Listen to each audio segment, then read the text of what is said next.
हमारे मुल्क में आतंकवादी वाक़यात हो रहे हैं तो ज़ाहिर है उस पर हम तमाम को जाकर उनको तो ये हमारी जिम्मेदारी है। हम पब्लिक के रिप्रेजेंटेटिव हैं, जनता ने हमको चुनकर भी। भारत में अक्सर हिंदू और मुसलमानों को लेकर के लड़ाया जाता था, लेकिन अब जिस तरह से भारत और पाकिस्तान में जिस तरह से आतंकियों के लेकर के लड़ाई हुए हैं, एक दूसरे के साथ मिसाइल की जो वारें हुई है, और जिस तरह से पहलगांव मुद्दे को उठा करके जो मामला जो चला है और ऑपरेशन सिंदूर को एक्टिवेट किया गया है, इसके बाद बिल्कुल ही भारत की मनोदशा बिल्कुल चेंज हो गई है। भारत की परिस्थितियाँ चेंज हो गई, भारत की स्थितियाँ भी चेंज होते हुए दिखाई दे रही है। और उसी में लेकर के भारत की तरफ से ओवैसी जो बड़े मुस्लिम नेता है, पाकिस्तान मुर्दाबाद, पाकिस्तान मुर्दाबाद, भारत जिंदाबाद, भारत जिंदाबाद, कहीं न कहीं भारत को एकता का, अखंडता का पाठ पढ़ाते हुए दिखाई दे रहे हैं और इसकी सराहना पूरे भारत में की जा रही है। और देखते ही देखते हुए पूरे भारत के भी हीरो बन चुके हैं और इसीलिए मोदी ने उन्हें स्पेशली ट्रीटमेंट दिया है और स्पेशली अपने ही केबिन में बुला करके बातें किया है और उनको एक बड़ी जिम्मेदारी दी है। यानी ये न्यूज़ अपने आप में ब्रेकिंग न्यूज़ निकल करके आ रही है कि ओवैसी को मोदी साहब ने दी बड़ी जिम्मेदारी।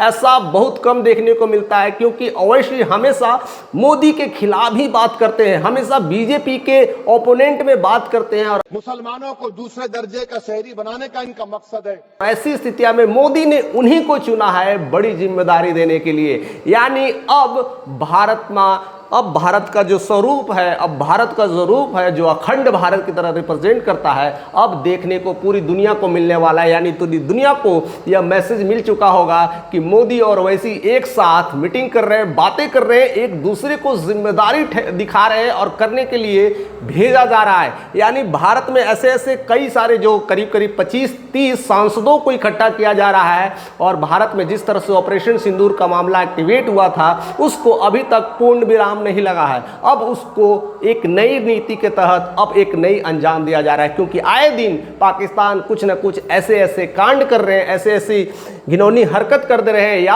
ताकत अता करे क्योंकि हम भूले हुए हैं कि मनफत एक है। और कोई उनके ऑल टोल्ड 80 जहाज इस हमले में शरीक थे। या तो उन्हें चाइना का सपोर्ट मिल जा रहा है, या तो सीज फायर के नाम पर अमेरिका का सपोर्ट मिल जा रहा है, या तो आईएमएफ के तहत पैसे का सपोर्ट मिल जा रहा है। इसके दम पर वह उछल रहा है और कूद रहा है और पूरी दुनिया से कहता है कि मुझे दबाया जा रहा है, मुझे कमज़ोर किया जा रहा है, मुझे पानी बंद किया जा रहा है, मुझे भारत ने पकड़ के दबोच रखा है, घेर रखा है, हमला पे हमला किया जा रहा है। परमाणु संकट की घड़ी आ चुकी है। ऐसे में रूस ने भी भारत को रोकने की कोशिश की है, चाइना भी रोकने की कोशिश की है और अमेरिका तो सीज फायर के नाम पे ही रोक दिया है। ऐसी स्थितियां में भारत को कमज़ोर ना समझे। भारत ने बहुत सारी चीज़ें, लड़ाइयाँ देखी है, बड़े ऐसे एक से एक धाराशाही जितने भी लोग थे उनको तहस नहस कर दिया है। कई सारे मुगलों को तहस नहस कर दिया, अंग्रेजों को तहस नहस कर दिया है। तो अब कौन सी चिड़िया आकर के भारत को सिखाएगी? इसलिए भारत चाणक्य का देश है, भारत अशोक का देश है, भारत चंद्रगुप्त मौर्य का देश है। इसलिए यहाँ पर आध्यात्मिक, कूटनीति, हर चीज़ों का संगम मिलता है और मोदी ने इस संगम को बहुत कुछ बारीकी से समझा है।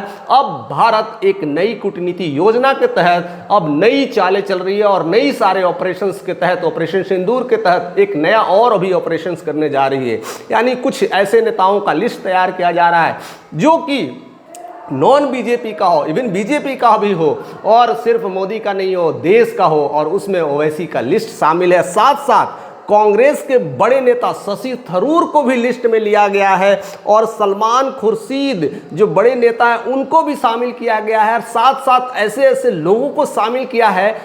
दुनिया की नज़र में लोग यही सोच रहे हैं कि मोदी साहब करना क्या चाहते हैं। मोदी साहब बिल्कुल अलग तरह की राजनीति करते हैं, या तो क्या कर रहे हैं या देश की अखंडता को दिखा रहे हैं कि भारत अखंड भारत है। ऐसा वह क्या करना चाहते पूरी दुनिया की नज़र में। लेकिन मोदी साहब ने क्लियरली कह दिया है ओवैसी को, जिस तरह से वह काम दिए हैं, जिस तरह से जिम्मेदारी दिए हैं कि अब आपको भारत में नहीं विदेश दौरा करना है, और विदेश दौरे में करीब करीब 10 दिनों के लिए यानी 22-23 इस महीने के 22-23 में ही सबको अपॉइंटमेंट किया जाएगा कि किसको किस देश जाना है और किसको किस देश में जा करके भारत के बारे में बताना है कि भारत कैसा देश है। एक पड़ोसी मुल्क बार बार हमारे मुल्क में आतंकवाद बोलिए दहशतगर्दी को यहाँ पर प्रमोट करता है, सरपरस्ती करता है। भारत किस तरह से हिंदू मुस्लिम सिख ईसाई एक साथ रहते हैं, कैसा प्यार मिलता है, किस तरह से भारत की अखंडता है, और साथ साथ ये भी बताना है कि पाकिस्तान के लोग कैसे कूटनीतिक हमले करते हैं, पाकिस्तान के लोग कैसे आतंकवादियों का साथ देते हैं,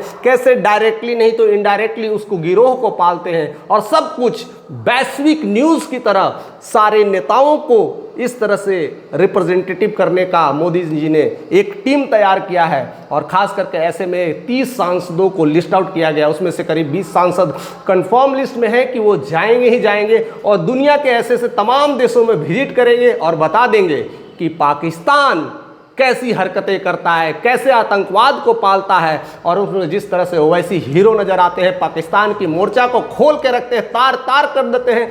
यानी जितना भी आज से पहले जो कुछ भी हुआ है, कौन कौन आतंकवादी थे, कैसे गिरोह से आए हैं और कैसे पाकिस्तान में उनका शरण मिला है, सब कुछ अब खोल के वैश्विक पटल पर रख देंगे। और ऐसे में पूरा विश्व देख पाएगा कि भारत क्या चीज़ है, और पाकिस्तान जिस तरह से कर रहा है काम उसको निष्णाभूत करते हुए देर न लगेगी, पूरी दुनिया देखते रह जाएगी। और यही होने वाला है। और ऐसा ही कूटनीति के कह सकते हैं रिप्रेजेंटेटिव, कूटनीति के सबसे बड़े कह सकते हैं नॉलेज मैन, या कह सकते हैं कूटनीति के सबसे बड़े ज्ञाता भारत में ही होते हैं, और इसीलिए भारत चाणक्य का देश कहा जाता है। और ऐसे सारे लोगों को इकट्ठा किया जा रहा है और हर देश में अब भेजने की प्रक्रिया की जा रही है, और उसमें भारत का वर्चस्व जमेगा, भारत का नाम होगा, भारत की अखंडता प्रभुत्ता भी बनेगी, और पाकिस्तान की धज्जियां उड़ा के रखने के लिए ऑपरेशन सिंदूर की इस मिशन में बहुत कुछ होने वाला है। हालांकि ओवैसी ने भी पूरी तरह से तैयार बैठे, उनको बहुत सारे नॉलेज है, हर मुद्दे को बड़ी भली भांति से समझते हैं। और इस बार जिस तरह से ऑपरेशन सिंदूर में जिस तरह से उनकी बातें रखी गई है और पाकिस्तान को ललकारा है, हिंदू मुस्लिम को एकता और अखंडता के पाठ पढ़ाए हैं, ऐसे में मोदी ने उन्हें बड़ी जिम्मेदारी दी है। हालांकि देश भी बहुत जल्दी रिवील होने वाला है कि किस देश में उनकी जाएंगे और वहाँ पर क्या क्या बातें करेंगे, कैसे वहाँ से लोगों को, हिंदू और मुस्लिम को एक साथ जोड़ेंगे और पाकिस्तान के पुर्जे पुर्जे खोल के रख देंगे। सब कुछ अब बहुत जल्द रिवील होने वाला है। तो हमारे साथ ऐसे ही बने रहिए, बहुत कुछ खेल होने वाला है देश विदेश के साथ साथ बिहार में भी और बाकी भी मुल्कों में ऐसे तमाम खेल होने वाले, तमाम चीज़ें हम आप तक जाहिर करते रहेंगे। चैनल पर नहीं तो सब्सक्राइब करें, क्योंकि ऐसे नोटिफिकेशन आपके आते रहेंगे।